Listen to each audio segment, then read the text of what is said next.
happy holidays from all of us here at the ZNS Television Network. Welcome back. A Florida-based gospel ministry bringing its humanitarian relief program to Grand Bahama. The organizer of the effort is no stranger to this island, but this time he's not just catering to the spiritual needs of residents, but the physical needs as well. Megan Shepard reports. The late Dr. Miles Monroe always said that God resides in the Bahamas, and it was based on this that Bishop Henry Fernandez decided to host a mega gospel concert in Freeport. But due to Hurricane Matthew, the concert was postponed. Fernandez says that he then switched into restoration effort mode along with the rest of the island. On Thursday, he traveled here and made a special presentation to the Columbus House for Boys and Girls. I am so proud of my young people that the youth department of my church got together and they said, Bishop, what we would like to do is we'd like to create these Christmas gift boxes. And in these boxes are all the toiletries you can think of, toothpaste, toothbrush, I mean, you name it. There's several little things. If I can, can you allow me to open one of these boxes so we can show them and what's in there, the supplies that are in there. And I think, the Bahamian young people would really appreciate our young people from the United States. Minister for Grand Bahama, the Honorable Dr. Michael Darville, on hand at the presentation. He says that when he traveled to Florida with Fernandez, he witnessed the love of his congregation. We're so pleased because after Hurricane Matthew, there was some damage to the buildings around us, but thanks to the support from the Grand Bahama Port Authority and our private sector groups, we are now in the restoration mode, and these gifts of love by Faith Center under the leadership of Dr. Fernandez is again a display of really a gift of love to our community.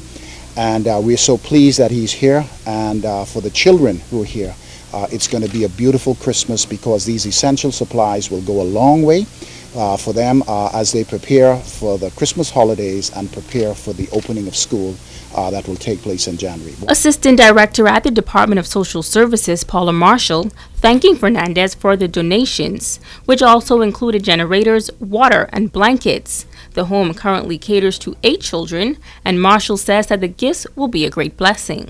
We really want to thank you, for the fact that you have paid attention and your young people have paid attention to our young people. The fact that we're doing, you're giving these kind of very essential things to our children is very, very important. We really value this because in many cases people don't realize how important this is. Mm-hmm. And so we would really like to thank you. Megan Shepard, ZNS Network News. A leader in the local Junkanoo arena is now a member of the National Junkanoo Legends Hall of Fame. The induction ceremony was held at Government House on Tuesday evening. As Italia Hall tells us, the honoree is grateful for the recognition. Former chairman of the Grand Bahama Junkanoo Committee, Derek King, is now a member of the Junkanoo Legends Circle. He was given the special honor during a ceremony at Government House. When I got the news, it was an honor and a pleasure, and the ceremonies itself was, more than I expected. So I certainly enjoyed it. I did not get involved in Junkanoo for this honor. I got involved in Junkanoo for the love and the advancement of the culture. The new Hall of Fame member says it feels good for his efforts to be recognized. To be selected to be a part of this elite group, indeed your name is going to go down in the history. And while at the ceremony, to see the names of those persons who are part of the Junkanoo legend, right from our present Prime Minister, Chippy, Willa Francis, the late Gus Cooper, to be honored in a circle with these men who have spent, endless hours in the Junkanoo world. It was indeed a pleasure. King says his love for Junkanoo began just when he was a little boy back on Cat Island. and his contributions were made to improve the culture of Junkanoo in the country. Never in my wildest dreams had I imagined that I would be recognized at this level by my country.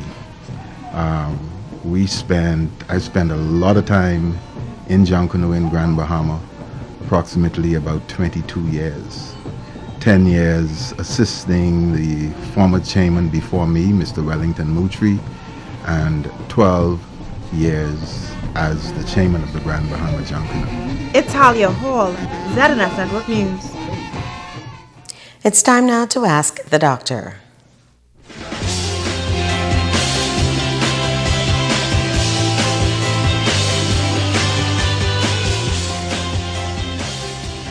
And welcome. CP asked, why do I always have bad breath? Thanks for being brave enough to share your question, CP. No one likes to hear it, but it's definitely good to know if you have bad breath, which is called halitosis. Having bad breath can be very embarrassing, and it can even ruin relationships.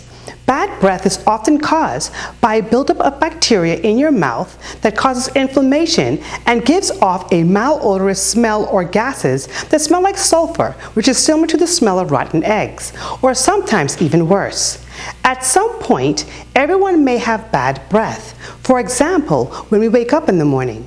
Most studies show that about 80% of bad breath comes from the mouth or oral cavity. For example, cavities or gum disease, tonsils that have trapped food particles, cracked fillings, and less than clean dentures can all lead to bad breath. Several medical conditions like diabetes, liver or kidney problems, respiratory tract infections, chronic bronchitis, acid reflux, post-nasal drip, and other causes for chronic dry mouth can lead to malodorous breath. So if you have been told that you have bad breath, you want to see a doctor to determine the cause and discuss prevention and available treatment options. I'm Dr. Monique Pratt, and this has been Ask the Doctor. Don't go away. Sports is up next with Ricardo Liborn.